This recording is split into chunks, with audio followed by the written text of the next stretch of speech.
आप जुड़ चुके हैं स्पिरिट न्यूज़ के साथ। मैं हूं एंजेलिना स्टीफन। एक तरफ कोरोना की मार है और एक तरफ महंगाई की मार। इसी बारे में बातचीत करने के लिए हम मौजूद हैं अपनी पार्टी के सीनियर लीडर विक्रम मल्होत्रा जी से। सर, स्वागत है आपका हमारे चैनल में। सर, क्या कहना चाहेंगे आप, ये जो महंगाई है बढ़ रही है और जो ये पेट्रोल और डीजल के जो रेट्स बढ़ रहे हैं, इसके बारे में आप क्या कहना चाहेंगे? देखिए, बाकी एक तरफ से कोरोना की मार पूरी दुनिया झेल रही है, खासकर भारतवर्ष और जम्मू कश्मीर हमारा जो यूनियन टेरिटरी है, और उसके साथ साथ महंगाई की जो मार है वो भी झेलनी पड़ रही है, क्योंकि पेट्रोल और डीजल के जो दाम हैं वो लगातार बढ़ते जा रहे हैं।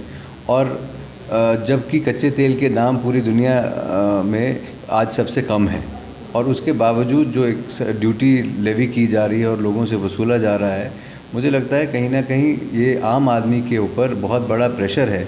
जिस तरह से लोगों को रेगुलरली जब दाम कम आने चाहिए, ड्यूटीज़ कम होनी चाहिए, तेल डीजल सस्ता होना चाहिए, उसके ऑपोजिट जो है सरकार जा रही है और तेल और डीज़ल के जो दाम है बढ़ा रही है। सब्जियों के दाम बढ़ गए हैं, टमाटर के दाम आप देखें 70 रुपये 80 रुपये किलो हो गए हैं।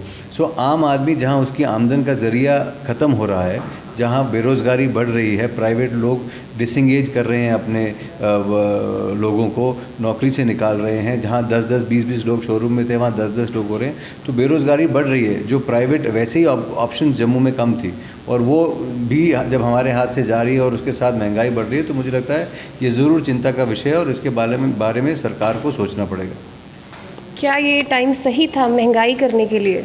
देखिए, महंगाई के लिए तो कभी समय महंगाई कम हो यही आम जो गरीब इंसान है उसके हित में होता है। और जिस तरह से आज ये जो कोविड से जब लड़ रहे हैं, मुझे लगता है उस वक़्त महंगाई का जो दोहरी मार आम आदमी पे पड़ रही है, उससे जो है उसका जीवन कहीं ना कहीं उसको अपना जीवन व्यतीत करने में, उसको ज़िंदगी गुजारने में दिक्कत आ रही है और सरकार को इसको सीरियसली लेना चाहिए। और हमारी रिक्वेस्ट है, देखिए आज कोई भी बिज़नेस का सेक्टर जो है वो अफेक्टेड, चाहे वो होटल्स हों, चाहे वो रेस्टोरेंट्स हों, चाहे वो सब्ज़ी वाले हों, जिनकी सब्ज़ी की सेल जो थी, आज कितनी सब्ज़ी जो है मंडियों में ख़राब हो रही है क्योंकि प्रोडक्शन आ रही है, रेस्टोरेंट्स बंद हैं, शादियां बंद हैं, बाकी चीज़ें नहीं हो रही हैं, तो उनको दिक्कत आ रही है। तो एक सरकार की तरफ से जो पैकेज है, जो आम आदमी की रिहैबिलिट, बहुत सारी सरकारों ने ऐसे पैकेज बनाए। बेंगलोर ने इवन ऑटो वालों के लिए जो है, ऑटो ड्राइवर्स के लिए 3-3 हज़ार क्या 4-4 हज़ार रुपये का पैकेज बना के उनको दिया, ताकि जिनको पता था कि 3 महीने से इन्होंने रोज़गार नहीं किया।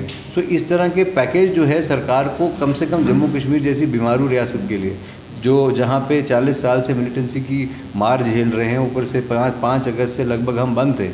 तो 1 साल हमको लगभग हो गया, जहाँ पूरे देश ने 4 महीने का लॉकडाउन देखा, हमको 1 साल हो गया। सो उस सूरत में मुझे लगता है महंगाई की जो डबल मार पड़ रही है, उसको सरकार को कहीं ना कहीं उस पर अंकुश लगाना होगा।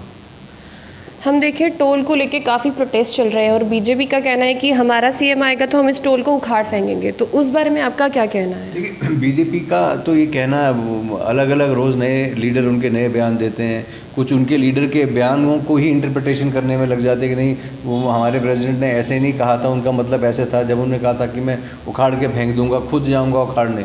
तो टोल का जो भार है वो भी लोगों पे जो पड़ रहा है, वो भी इस समय कोविड के समय, जब एक आम आदमी इस बात में मुश्किल समझता है कि वो कहाँ से अपना जो रोज़गार नहीं दे पा रहा है, पर उसको अगर एक डिस्ट्रिक्ट से दूसरी डिस्ट्रिक्ट में काम के लिए या किसी रिश्तेदार को मिलने के लिए या किसी बीमार को देखने के लिए जाना पड़ता है, तो भी उसको 300-400 रुपये एक्स्ट्रा टोल का खर्च करना पड़ता है। सो मुझे लगता है कि टोल जो हैं वो एक जो संपन्न रियासत है उसमें अगर दिए जाएँ, जहाँ इकॉनमी ठीक ठाक चल रही हो, लोग कमा रहे हों, वहाँ अगर टोल लगाए जाएं, क्योंकि अल्टीमेटली अगर गवर्नमेंट चाहती है कि नेशनल हाईवेज़ बना के दिए हैं, उनके पैसे के लिए कहीं ना कहीं उनके जो सड़कें बनाने पे खर्चा, हाईवेज़ बनाने पे खर्चा, उसके लिए वो अगर टोल लगाते हैं, तो मुझे लगता है कि एक बीमार जम्मू कश्मीर तो एक अपने आप में एक अलग रियासत थी, तो अब तोड़ दी, यूनियन टेरिटरी बना दी, पर अभी यहाँ टोल वेट कर सकते थे, मुझे लगता है, जब तक कि यहाँ हालात ठीक नहीं होते। ये एक दोहरी मार फिर लोगों पे पड़ती है, जो चाहे जिनको माता वैष्णो देवी हॉस्पिटल में दिखाने जाना हो, उनको नगरोटा वाले टोल भरने पड़ते हैं। यहाँ पे एक और आपने सांबा में लगा दिया, अगर एक सांबा से आदमी चलेगा अपने किसी रिश्तेदार का इलाज कराने के लिए कटरा हॉस्पिटल में, तो उसको 1000 रुपये तो टोल का चाहिए खाली। और उसके बाद वहाँ की बात। तो इसलिए ये मुझे लगता है सरकार को ये सोचना चाहिए, और हम आग्रह करेंगे एलजी साहब से कि वो ये जो टोलों का शहर जम्मू को बनाने जा रहे हैं उस पर पुनः विचार करें।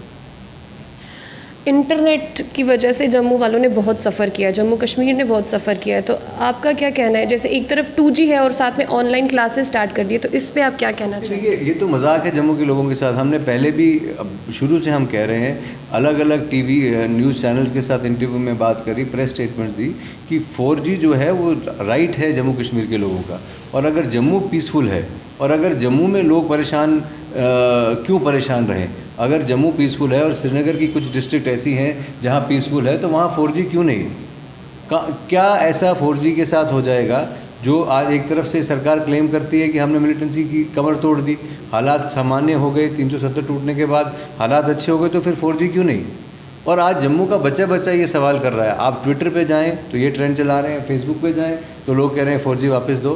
तो कहीं ना कहीं मुझे लगता है सरकार संवेदनशील नहीं है आम आदमी की आवाज़ को लेके। ये सिर्फ पॉइंट स्कोर करना चाहते हैं। एक बीजेपी के मंत्री पीएमओ में है, वो चाहते हैं कि मैं बताऊं कि सब कुछ मैंने कराया। फिर बीजेपी के प्रेसिडेंट है, वो कहते हैं मैंने सब कुछ कराया। फिर इनके एमपी हैं, वो कहते हैं हमने सब कुछ कराया।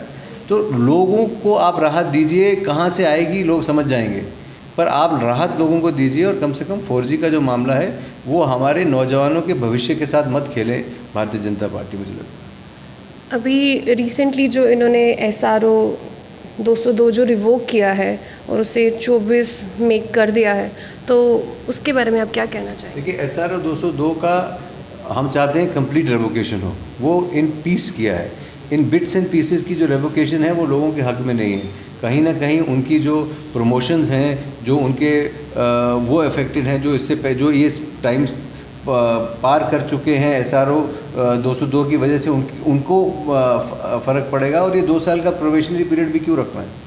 और मुझे लगता है कि ये जैसे पूरे देश में प्रोबेशनरी पीरियड नहीं है, इसको अगर देश के साथ अपने इंटीग्रेट किया है, जो बाकी यूनियन टेरिटरीज़ के नॉर्म्स हैं, अगर आप वो यहाँ लगाना चाहते हैं, तो मेरे को लगता है जॉब पॉलिसी के मुताबिक के संदर्भ में भी जो नॉर्म्स वहाँ हैं वो यहाँ पे मुझे लगता है लागू होने चाहिए। और ऐसा जम्मू कश्मीर अपनी party is for complete revocation of this SRO।